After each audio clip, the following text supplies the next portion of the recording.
What's up, y'all? Sparta here, and I want to do my problems with OnePlus video. Now, this is my day off, so this is why you're seeing an influx of videos. Normally, when I have a day off, I tend to want to do that because I don't post as much or as often as I'd like to, mainly because I don't have a new phone every second. But, this is basically a new series to, I guess, quell that in the interim of phones not being out for another 2 months. But my problems with OnePlus. First, let me start out with my history with OnePlus. Now, I had the original OnePlus One. I bought it like a year or two ago. I think it was around the time that I bought the Note 5, so it had to be 2 years ago.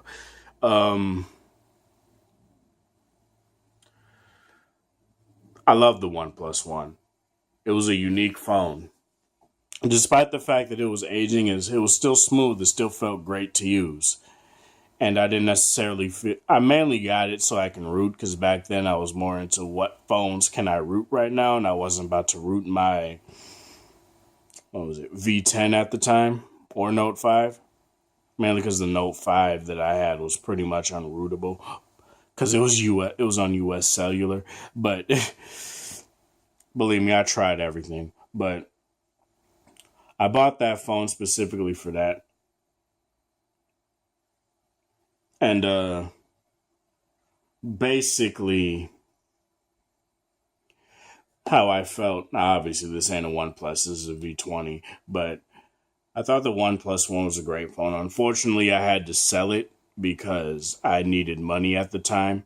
But I still loved it. I still felt bad about doing it. Kind of how I had to do with my HTC One M9. I love the phone despite of its flaws, but it was still a great phone overall. But let me talk about my issues with OnePlus now are their whole flagship killer moniker, their whole flagship specs at a lower price moniker, all that has pretty much driven them into a wall. Now let me explain. The original OnePlus One, $300 or $350 if you get the 64 gig version.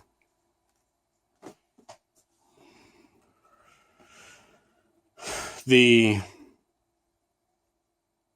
OnePlus 2, I think, was $350, $400 if you want the... No, it was $299, $349 when it comes to OnePlus One. OnePlus 2 was $350 to $400 or $440 or something like that if you want the 64 gig version. And those two, people didn't like the OnePlus 2 for whatever reason. I don't know why. I forgot why. I thought it looked good. I thought it looked nice. It looked premium. The OnePlus One and OnePlus 2 had the sandstone backs, and I fucking loved those. Honestly, the sandstone back felt great to hold. It felt great to manage in my hand.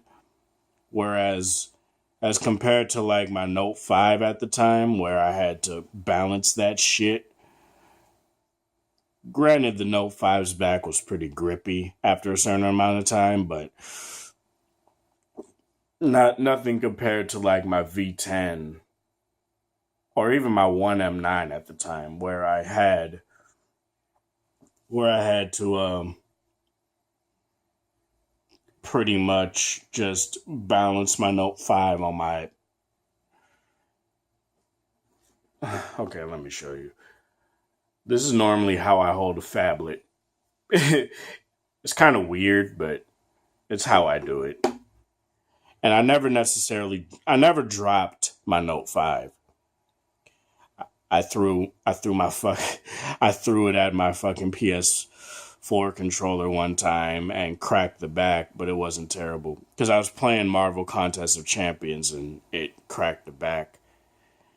And it was bad, but it was still serviceable. It still worked. Everything still worked fine. I've never done that since. But the OnePlus 2 I never had, but I heard people were meh on it. The OnePlus 3 came out. It looked like it looked like an HTC phone or whatever you want to say, and all that stuff. People loved it. The OnePlus 3T, people were like, oh, what the hell? It came out with the Snapdragon 821. Now I feel nipped. It came out, people bought it, just loved that too.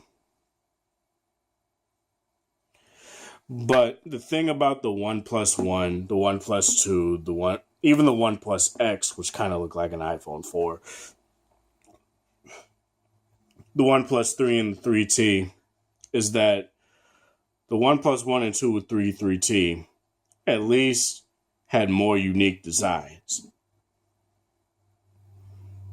You know, I mean, the 3 and 3T didn't. The 1 and the OnePlus 1, I'm going to just say the 1 and the 2. The 1 and the 2 definitely did.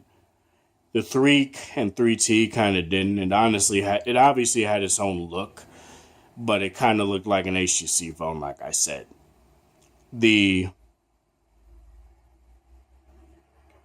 And the price jump. 3T went from $400, and I think it's $499 for the... No, I think it's the same price. I think it just had a slight price bump from the OnePlus 2 to the OnePlus 3. I'm not sure. I never bought them, but yeah. So that's the OnePlus 3 and the OnePlus 3T. They were slightly more expensive. Then came the OnePlus 5, right? You know, the phone that everybody says looks like an iPhone, which it does. It looks like an iPhone 7 Plus. Not to an extreme, in my opinion. Like, there are certain design elements that would differentiate it from an iPhone, but it looks like one.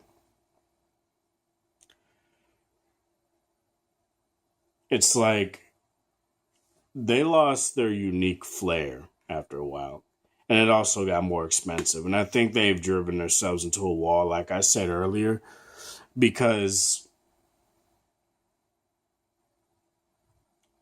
it kind of reminds me of the Nexus line in a way. The OnePlus 1 and 2 were the Nexus line for OnePlus, where it was their startup. It was their we're testing the waters phase. Because as you guys know, with the OnePlus 3 and the 3T, they said fuck invites. And that's how they did it.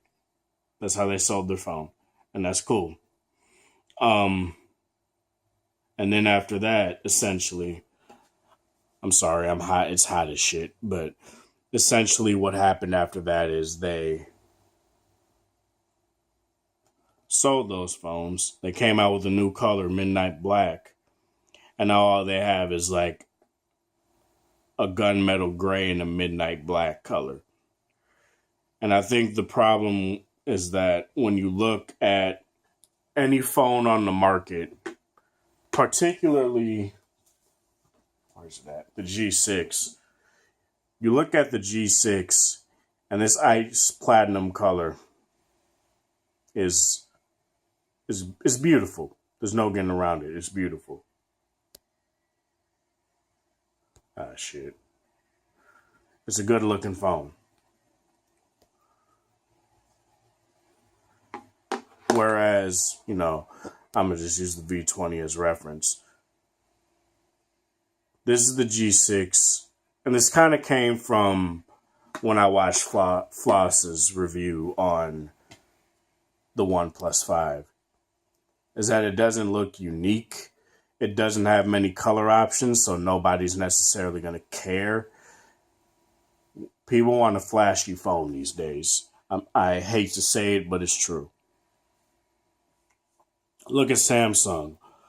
Black, silver, gold, orchid gray. LG. black, ice platinum, gold, pink, and I think white. I think just regular ass white. I don't know why I said it like that. uh, the U11 is a great example. The solar red, the sapphire blue, and just the black. Those three colors. People want a phone that's flashy. And sure, you can't necessarily do that with aluminum, really.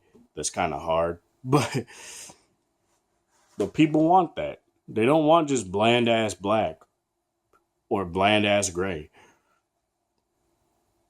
And what people need to realize is that obviously when a phone company comes out and they make a new phone, it's going to be more expensive. They can't sell a brand new phone with brand new specs with more RAM than anybody else on the market for $300 fucking dollars. You can't do that. You can't. It would have to have a 720p LCD display. It would have to be probably a 4.7 inch display. It will probably need a Snapdragon 805. It will probably need all that shit to sell at $300. You can't do that in this day and age with a Snapdragon 835 with 8 gigs of RAM with the 1080p AMOLED display. You can't do that for $300 fucking dollars. So I'm not really mad at the price. Again, I get the sentiment, but it's my main issue that they've driven themselves into a wall. They don't know what to do from here. So their sentiment is you get a phone with jelly scrolling, a phone with dual cameras that aren't as good as anybody else's on the market, but on the side of the box, it says clearer photos, but no.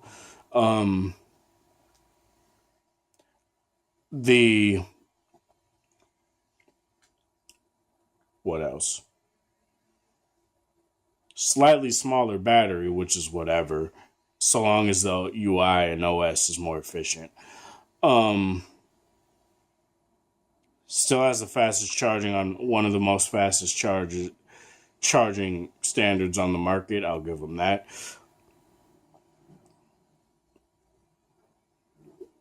And honestly, they just haven't interested me in a while. I haven't been compelled to get a OnePlus in a long ass time.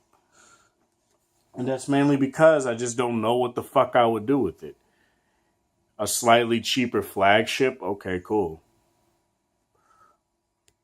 I don't root anymore. I haven't rooted a phone since the OnePlus One. And before that, the LG G3 and the Note 3, yeah. I never had the Note 4.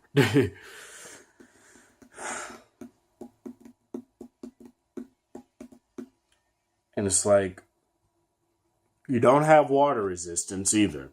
That's another thing.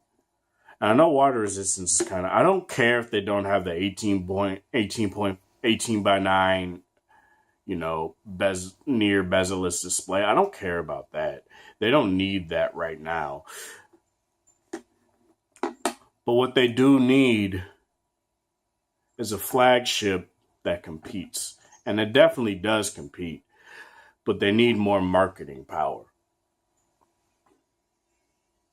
Which is another thing that other manufacturers need. They need more manufacturing. They obviously have that. But Oppo and stuff like that. But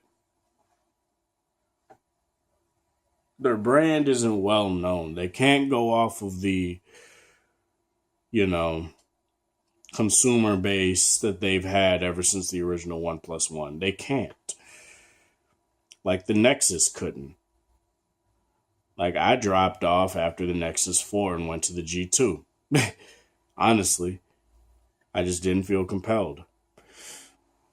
And I still don't feel compelled with the Pixel. Which is why I never really feel compelled compelled with the Galaxy S phone. What they need to do, they need to show me, or consumers, what can I do with the OnePlus that I can't do with my V20, that I can't do with my G6, that I can't do with my V30, my Note 8, my S8, my S8 Plus.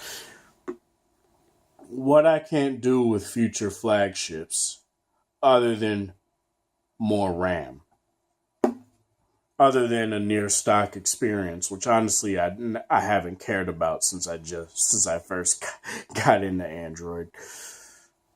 I can deal with the compromises, honestly. They don't have manual video mode in their app. They have manual mode. They don't have, if it doesn't compete on every front with every flagship, it's not, honestly, it doesn't grab me. Which is why until they do more stuff with their software, I'm probably not going to do OnePlus for a bit. Because when these came out, these have shot for shot, aside from like the obvious removable battery and IR blaster and headphone jack, DAC and amp performance, they're shot for shot pretty much the same phone. This is just a smaller version of this, a more compact version of this. And honestly, that's what I want. You know, I don't want every phone to have every single fucking feature under the sun. I don't want every phone to do I want every phone to adopt everything, sure. Whether they do it to great effect is the question. And I just haven't been interested in OnePlus. I don't necessarily have the biggest problem with them because I like every product that they put out, despite the fact that I've only bought one of 4 phones. Oh, it is 5 phones. One of 5 phones. OnePlus 1, 2, 3, 3TX, and 5.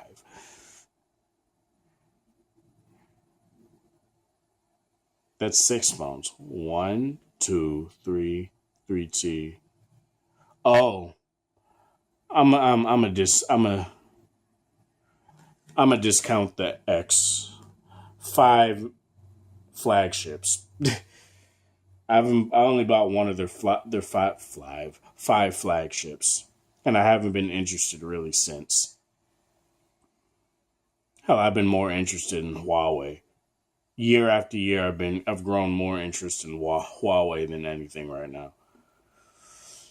Oh, that's what I should do. Fuck. I kind of want to buy a Mate 9. We'll see. But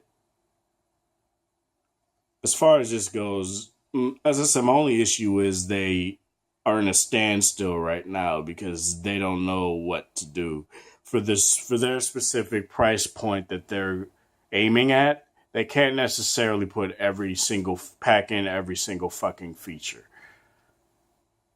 which sucks. But it's the reality of the flagship killer at moniker, right? You can't they started this.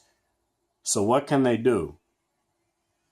What can they do to be relevant the next 5 years? What can they do? I have no clue. I don't have the answer, but let me know what you guys want. Let me know what you guys think they should do. Should they go back to the drawing board? Should they do stuff that makes sense, you know? I mean, that makes sense. That sounds stupid. That brings back the fan base that fell in love with the original 2 OnePlus phones. That's what I want to know. Anyway, this is Sparta. Thank you guys for watching. Thanks for the support. I hope you guys enjoyed this video. Again, let me know what you guys think. Have a wonderful Wednesday. or whatever day it is in your area, whatever time of day it is in your other area, or the day or night or early morning. I don't know why you would watch me early morning, but whatever. Thank you guys again. Thanks for the support. Thanks for over 200 subscribers, and have a good one.